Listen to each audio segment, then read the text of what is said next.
listen. Never in my life associated the word boring with baseball. We know what's up. Me? Yeah. Famous? Yeah. And I'm like giddy over there smiling like, we're about to win this shit. Did everyone give you crap? Give me a good host story. I'm not picking it up. We both love the game. We talk about it every day. Getting on baseball. Having some popcorn, you're fooling around your phone. I'd have to wait in line for 3 hours. Hang on, because it's about to be a wild ride. I am here with MLB Network's Jim Callis, who has been a very busy man this week leading up to the draft. Jim, thank you so much for your time. Sorry to bother you so close to a very busy week. No, not at all. Not at all. Glad that I'm talking a lot of drafts, so glad to do it some more. Perfect. Let's jump right in. So what is the theme of this year's draft class? I think it's the college hitters. I think it's the one area of the draft that you'd say is better than normal. Starting at the top, we could see first 5 picks. I don't know necessarily play out the way. The first 5 picks in the draft could be college hitters in some order, with Travis Bazzana from Oregon State, Charlie Condon from Georgia, Jack Caglione from Florida, J.J. Weatherholt from West Virginia.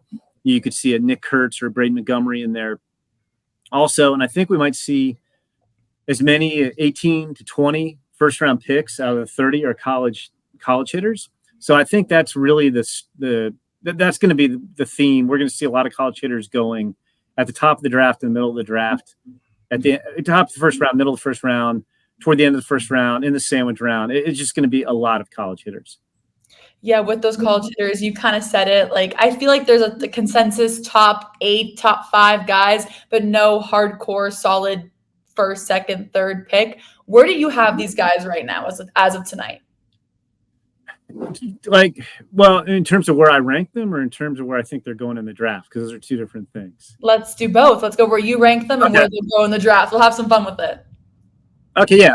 So I would take Charlie Condon out of Georgia number 1. He led the NCAA in hitting and home runs.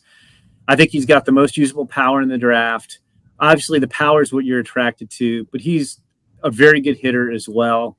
And I think he's underrated as an athlete. Coming into the year, I think there were some questions. Is he first base only? He played a credible third base for Georgia. I don't think he's really a third baseman next level because he's so big. He played a lot of center for Georgia. I don't think he's that fast, but he could fill in. But I think he showed you he could be a good corner outfielder. So I would take him number 1. Cleveland, which has the number 1 pick, the Guardians have been very tight-lipped. Nobody really knows anything about what they're doing. It's more the teams behind them speculating on what they might do. I don't think he's the front runner to go number 1, but I do feel like if he doesn't go to the Guardians, he goes to the Reds at number 2. If he gets to 3, I think the Rockies take him. So he's going in the top 3 picks. I'm torn between Travis Bazzana and Jack Caglione at 2. Caglione's got huge power. He's left-handed. Condon's right-handed. It's weird. His chase rate is so high. I think his chase rate, swinging the pitches out of the zone, was 39%. But he didn't really strike out. But it's I guess I'll go for the ceiling. I would take Jack Caglione 2. Although you could talk me out of it. I just think the power's so good. I think he's going to be a hitter only when he gets to pro ball. I think he's in the mix at 1 and 2. I don't think he's a front runner. I think he probably goes 3, 4, 5. Rockies, A's, White Sox. I think that's where he goes. Bazzana, I think, has a higher floor, lower ceiling than Caglione. Can really hit. I think he's got. He had a great year too. All these guys had great years. I think he's probably got average power. He'd probably got 20 homer, maybe a tick more. But if you want to be conservative, it's 20 homer power. I think he's an average. He's an average second baseman. I don't think he's a standout defender. He could stay at second, but he's not. He's not going to Gold Glove or anything. There, I think he's my best guess as to who goes number 1 to Cleveland right now. I don't think they've made that decision yet. I think if he doesn't go 1. I think he probably goes 4th to the A's. So those would be my top 3. And then we had J.J. Weatherholt from West Virginia ranked as the top prospect coming into the year. Had the hamstring injury in the first series, missed half the year. I don't really think he's that dissimilar than Travis Bazzana. I think he's a little quicker and more athletic, maybe a tick less power. He's got a chance to play shortstop, but he's probably not a shortstop. And he's a hard one to figure. I could see him going 1 to Cleveland. I think you could cut you could get the biggest savings in terms of bonus pool money with JJ Weatherholt, because he might not go. If he doesn't go 1, I'm not sure he goes any higher than 5th to the White Sox. And if he doesn't go 5th, he might go 8th, 9th, 10th. So there's some like flexibility there if you're trying to save some money. And I really don't think he's that dissimilar to Travis Bazzana. He just missed half the year of the hamstring. That comes down to, and I'm not a doctor, how much you think the hamstring injury is going to be a factor going forward. But those are the top 4 guys. And then with the college batch, you throw in Nick Kurtz and you throw in Brady Montgomery. Kurtz might have the best combination of swing decisions and contact and exit velocities in the draft. But he's first base only. He's had a history of being nicked up like 3 of the last 4 years. And I think the track record of first baseman taken high in the draft recently isn't very good and works against him a little bit. I have a hard time figuring out, like, he could go as high as 4 to Oakland, but he also might, worst case scenario, fall out of the top 10. And then Brady Montgomery, kind of the same thing. Like, he probably has the worst contact rates. He's not a bad hitter, but he has the worst contact rates of any of these guys. He's athletic right fielder, big arm. And I think he could go as high as 4 to Oakland. I don't think the broken ankle in the NCAA tournament is really going to affect him. But he also, like, if things go the wrong way, maybe he falls down 8, 9, 10. It's, he and Kurtz are the 2 hardest of those guys, I think, to place right now. We went through the hitters, now some pitchers. It's interesting because so many different players I've talked to have different evaluations of Hagen Smith and Chase Burns. Who do you value more, and where do you think they're going to end up? Who's going to go before who? Where are they going to end up? Yeah, I mean, I think it's kind of a coin flip as to who goes first. I think I think they both go in the top 8 picks at worst, maybe 9. I think. Sorry, I got golden retrievers here in the background. What are their names? Well, I've got 4 in here. We have our kids have dogs visiting. So we have Gus and Lexi are fighting a little bit right now. And Sam and Cooper are chilling out right now. So hopefully things will slow down. But anyway, I think a slight majority of teams in the top 8 where they're going to go would have Chase Burns ahead of Hagen Smith. But Hagen, it just depends on how the players come off the board. Like, I think Chase Burns could go as high as 3 realistically to the Rockies. I think Hagen Smith realistically could go as high as 6 to the Royals. But I also think they could both be on the board at 7, and the Cardinals might take Hagen Smith over Chase Burns. And it just depends on your preference. I mean, those guys finished 1-2 in NCAA history this year in terms of strikeouts per 9 innings. Hagen Smith was at 17.3 and Burns was 17.2. I would take, if I had to pick one of them, and like, you can't really go wrong, I'd take Hagen Smith because he's left-handed. I think his command's a little bit better. I think the one thing that nags at me a little bit with Chase Burns is his fastball gets hit more than it should. For a guy that throws 97 to 100, like, his fastball, especially against lefties, got hit this year in college. Like, look, you can make some adjustments. Maybe it's a matter of pitching to a different part of the strike zone with the fastball. But for whatever reason, his fastball does get hit. So that would be the tiebreaker for me. There are some guys who think, you could argue Burns throws harder. His slider's maybe a little bit better. He's got a better changeup. So if you can make some tweaks, maybe he's got a higher ceiling than Hagen Smith. But I think they're 1A and 1B. And Trey Savage, East Carolina, would be number 3. And he'll probably go, once those guys go off the board, Savage will probably go pretty quickly. If you were to take like a percentage pie, Cleveland had like a 2% chance of getting the number 1 overall pick. Make a percentage pie of, okay, all these guys, what are their likely odds to go at 1? Give me the percentages. It's funny because we discussed that on our own podcast today. And I'm making sure I got my, okay. So we actually did this because we're not sure. So I went very specific. I went 38% Travis Bazzana. It's not as precise as it sounds.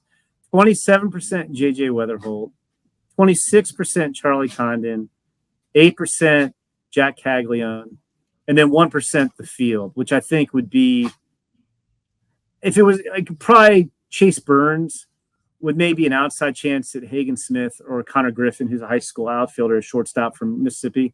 But I don't really think they're going to go there. I would be surprised if it really was one of those guys, but you never know. So I threw in the 1% for the field. That is very precise. I respect it. Thank you for that very intentional breakdown. It's funny. I've done, besides our podcast today, I've done 2 other podcasts, and they both asked me that question specifically. And it was funny because the other podcast they did ask me, was like, we're going to put you on the spot. And I'm like, you're not putting me on the spot at all. 2 hours ago, I came up with those numbers. So I have them right here. So Yes. I'm ready to go. Now, if you ask me an hour from now, they may change, but we'll see. Is it that ever changing right now? Is it every hour you're hearing something different or something else is coming up? Yeah, I mean, it's not really changing. Like the thing is, I don't think Cleveland hasn't made a decision, and they're doing. It's frustrating from a coverage standpoint, and it's frustrating if you're another team. I would do the same thing if I was Cleveland. I would try to get a sense of, like, I think it's going to come down to those 4 hitters. What it's going to take to sign them.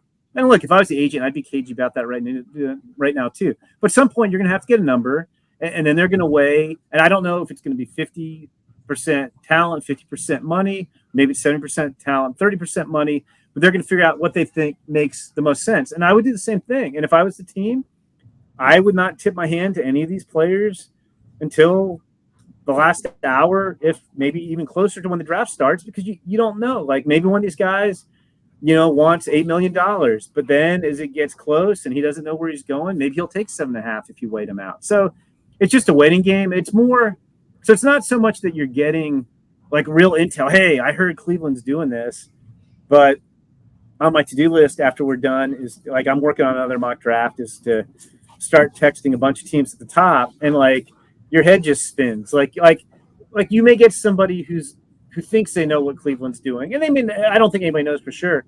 But like if I talk to somebody, it's like, oh no, like I'm reading the tea leaves and this is what I got. I may be like, oh, I think they're going to do that. Maybe it's JJ Weatherholt. And then I may get somebody else who might be like, you know what, Condon's the best player in the draft, and I think they're just waiting him out and they're going to take him. So you don't know. Like but like, so I don't think there's actually things happening. Like there's going to be hard intel like, hey, Cleveland talked this number with Charlie Condon and they're close. It's more just kind of gossiping. Like I fall for this every year. Like every year I'm like, I hope we're going to, as we get closer, we're going to have, real intel, and we're not. And so I'll do a mock draft that will come out Thursday, and then I'll get my hopes up again. It's like, Charlie Brown kicking the football with Lucy, and she pulls it away, where I'm like, hey, I hope we'll get some real intel on Saturday. We'll start to know the day before the draft, and we won't. Like I bet there's like a 99% chance I'll go to bed, probably more than that, on Saturday night, going into the draft on Sunday, with the feeling that no, Cleveland hasn't made up their mind and nobody knows what they're doing. And then I'll spend all day Sunday hoping that I'll find out more than like 10 minutes before the draft. And I'll probably find out, if I'm lucky, 10 minutes before the draft. So I'll still get my hopes up, but they're just going to get dashed. So secret is go to gym like 10, 20 minutes before the draft. He knows all the secrets. He knows what's going to happen. Like when I find out who the number 1 pick is, I'll tweet. But like it probably will be 5 minutes before the draft, because it really, from a strategy standpoint, it makes no sense for Cleveland to let I'm just making up numbers here. I don't know this is what the guys got. Let's say I'm running the Guardians and I want Charlie Condon. And I'm just like, if it were me, I'm taking the best player. I'm trying to knock the price down as much as I can, but I'm taking the best player. And the first pick of the draft has an assigned value for bonus pool purposes of a little under $10.6 million. Now nobody's going to get $10.6 million. But last year, Paul Skenes set a record with 9.2. But if I'm running the Guardians, I think Charlie Condon's the best player. I'm like, okay, I'm going to take him, and we're just, we're going to have plenty of money to spend elsewhere. We're going to save money. Like, let's say Charlie's going to cost me $9.5 million. And I don't know that's the price tag. Let's just say that's what I think it's going to cost me. Well, if I wait till 2 minutes before the draft, maybe Charlie's price, maybe they blink and take 9. Like he's got good representation, so I don't think they're necessarily going to do that. But like, I don't have to make the pick before I have to make the pick. So why rush it? I might as well wait till the last second. Like it used to be before the bonus pool era, the teams, I think, would try to throw offers at the players and figure out what it was going to take to sign them. And then the players would shop those offers around. And now with the bonus pool era, where you're managing these, it's essentially a hard cap, where if you go 5% more than 5% over your bonus pool, you lose first round pick. And nobody's going to do that. So it's essentially a hard cap is 5% over your bonus pool. So teams, and everybody knows how much money everybody has to spend. And so, yeah, it makes a difference. If I can save $500,000 here, I can add it to a guy later in the draft and get a better player. And it's totally flipped. And so, again, I personally, as a reporter, I'd like to know. Like it used to be, we'd know a week beforehand. Hey, the Padres are taking so it was Stephen Drew. They switched, but it's like you'd find out sometimes a week before the draft, hey, team's taking this guy, and you knew who it was. And now there's no reason for the team to do that. Like, you might as well wait and see if you can knock the price down a little bit more and sweat the players. So my over under, I'll say 5 minutes before the draft. I hope it's more than that, but it's probably 5 minutes because there's just no reason for Cleveland to let anybody know. Binoculars. I'll be looking for you. I'll be like, where is he? Yeah. Tell me right now. So do you think we'll see the first overall pick break Paul Skenes' record last year? Whew. I'm going to say no. I think based on the percentages I gave you, I would say no, because if it's Bazana, I don't think he goes higher than 4th if he doesn't go 1. And so I don't think he has the leverage to get 9.2. I think it would be like $8.5 to $9 million. If it's JJ Weatherholt, I don't think he's going higher than 5, and he might go 8, 9. So I think he's probably looking at a bonus more in the $7.5 million range if he goes that high. Maybe 8, but like he would be a big savings. I think the only guy who would break the record would be Condon. I think there's a very good chance. I'm pretty sure he goes 2 if he doesn't go 1. And if he doesn't go 2, he goes 3. The slot at 3 is 9. The slot at 2 is 9.7. I don't know if the Reds would give him the full slot, but I think he'd have enough leverage to get 9.5. And even if he's going, let's say he's not going 2, he's going 3, the Rockies, like he's getting full slot there, and that's like 9 or 9.1. And so I think you could get 9.3. But as of now, I think it's more likely Bazana or Weatherholt. So I'm going to say no. I think Charlie Condon will get the highest bonus in the draft, regardless of where he goes. But he might. It's interesting. I hadn't thought about this, Bella, but he could go 2 and potentially break the record because the slot at 3 is 9.1, the slot at 2 is like 9.7. So if he comes in between there, he could beat Paul Skenes. Now I'm talking myself into it. I feel that maybe I'll say we're just throwing percentage on there. I'll say 70% he breaks the record because I'm thinking about now he could break the record if he goes 2. Okay, well, we'll have to wait and see. But give me your craziest draft, like everything explodes and nothing goes according to plan of what we're seeing so far. What would that look like? I think it would be something like craziest would be, let's say Chase Burns goes 1. Like Cleveland decides they're getting, cut a deal. Like it would be if they did Hagen Smith went 1 and say Chase Burns went 3, because the Rockies could take a pitcher. I think Condon would probably go 2 in between there, but then you would have all the college hitters getting pushed down further than we'd think. And it would kind of be a little bit of a crazy top of the first round. Like, I don't think there's gonna be too much chaos because I think there's a consensus. Like, I think you've got Condon, Bazana, maybe Caglione on the first tier. Then you got another, depending on whether you count the 2 high school shortstops, 5 to 7 players on the second tier. And then after that, it's kind of a free-for-all. I don't think there's a lot of consensus. So I do think those top 10 players are mostly going to go in the top 10, 11, 12 picks. So I don't think it's going to be too crazy. See something crazy like 5 teams in the top 10 cut under slot deals and push guys up, and guys are going all over the place. I don't think that's going to happen the way this draft lines up. Jim, who will be the biggest steal of the draft? Part of me thinks if Charlie Condon doesn't go number 1, he's going to be the biggest steal of the draft. I do think JJ Weatherholt, especially if JJ Weatherholt falls to like 8 to 10 range, I feel like, or 7 to 10 range, like I don't think he's really that much different than the guy we thought was as good as any prospect in the draft coming into the year, other than he missed half the year with a hamstring injury. So he could be a steal. I like Carson Benj, who I think he's moving up boards a little bit. Like we have him ranked like an 18 to 20 range. I just like his combination of swing decisions and contact and exit velocities. I think there's some untapped power. He's been a two-way guy. I think he's going to be even better once he becomes a full-time hitter. I think he's got some underrated athleticism. So I think he's probably going to go more. He's probably going to go in the 16 to 20 range. We might look back and he might be one of the 10 best players in this draft. If I go a little deeper, a guy who I kind of like, who's more of a second or third rounder, there's a high school shortstop from Wisconsin named J.D. Dix, who I think is underrated. He hurt his shoulder. He had labrum surgery, so he didn't throw well last summer. He didn't really play shortstop or throw a whole lot this spring. But I think he can really hit. I'll be curious. He might not go high enough to get him away from Wake Forest. But I bet especially if he winds up in Wake Forest 3 years from now, he'll be a first-round pick. And I just think he's a little underrated. I think he's a really good hitter. Postseason, who improved their draft stock the most? I know everyone's kind of saying Christian Moore, but is there any name outside of him? Or maybe it was just Christian Moore who improved their draft stock? I'll give you two. Christian Moore is an obvious one. And Christian Moore, I think, is going to go in, Tennessee second baseman, won the College World Series, hit for the cycle in the College World Series opener, hit a home run to lead off the final game of the championship series, finished third in homers this year with 34 homers behind Condon and Caglione. He's interesting. I'm not sure what his best position is. Is he a second baseman? Maybe. He might be more of a center fielder than a second baseman. But he came into the year, and coming in, I thought he was a third-round pick. And then he got off to a good start. And I was like, okay, second-round pick. And then he played his way in the first round. And now I think he's probably going to go in the top 12 or 14 picks. And you could see him in the top 10. He just kept getting better. I didn't look it up. It feels like he hit 15 homers in the final month of the college season. He just was on fire.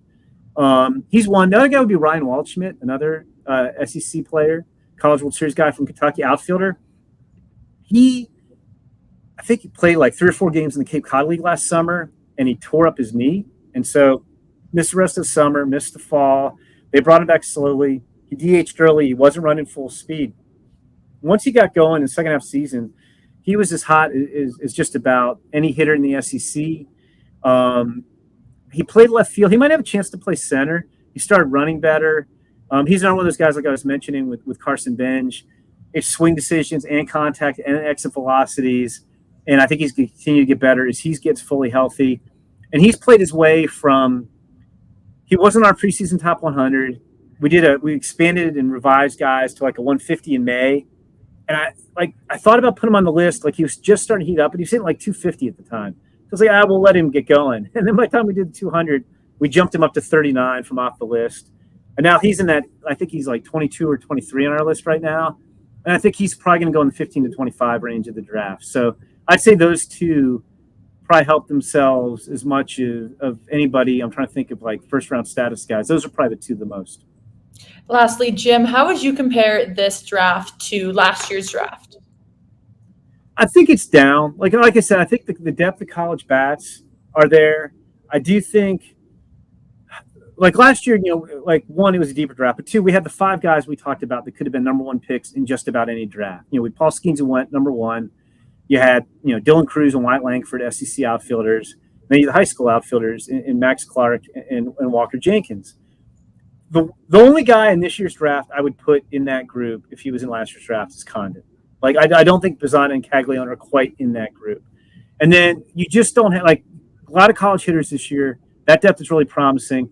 The college pitchers fall off really quickly after Smith and Burns. Trey Savage is going to go good. Then you got Durangelo Saintia and maybe Brody Brecht, but it falls off pretty quick. The high school hitters, they're okay. Connor Griffin and Bryce Rayner are good. They're going to go probably in the top 10 or 12 picks. Then I think there's a drop-off there. There's some high school shortstops who are interesting. And then the high school pitchers, Cam Kennedy's probably going to be the first one taken. William Schmidt's probably got the best stuff. Cash Mayfield, Ryan Sloan are going to go good. But again, I'd say the high school pitching is probably the second deepest demographic behind the college bats in this year's draft. But it's just not – it's not as deep as last year. I mean, it's not a bad draft. It's just it's not. I'd say it's a below average draft. But there's always good players in any draft. And like I said, if teams are going to be stocking up on college bats early. I think it'll be interesting. I think the pitchers may go higher than we think because there's so few of them that people think are consensus first rounders. So I think people may take them, especially the teams that have the sandwich picks or early second round picks, and hope, hey, maybe some college bats will make their way down to our second pick, but we should jump on the pitching while we can. Well, Jim, obviously, I will see you in Dallas. The draft is July 14th. Jim Callis, thank you so much for your time. Thank you for your great analysis. Try to keep your head above water this week. Good luck with everything. I'm hanging in there. No, it was fun talking draft. I look forward to seeing you in Texas. Yeah, I can't wait for your next mock draft and then to watch it be completely destroyed by July 14th. I get to do one Thursday and I get to do another one Saturday night. So it's like I'll finish one and then start on the next. So Well, I look forward to it. I can't wait to see how it all kind of plays out. no, me too. I mean, it's always. I mean, the analogy. I mean, it's like Christmas morning. Like you got all these presents under the tree. I'm ready to unwrap them. I want to know what they have. It's like when I grew up. Like we were allowed to open a present early on Christmas Eve. I feel like we should be able to do like Cleveland. Cleveland should tell us on draft eve who they're picking. Let us open that one present. So. I know. Give us like a little bit of a hint, please. Exactly. Please, Cleveland. But Jim, thank you so much. I really appreciate it. You're welcome.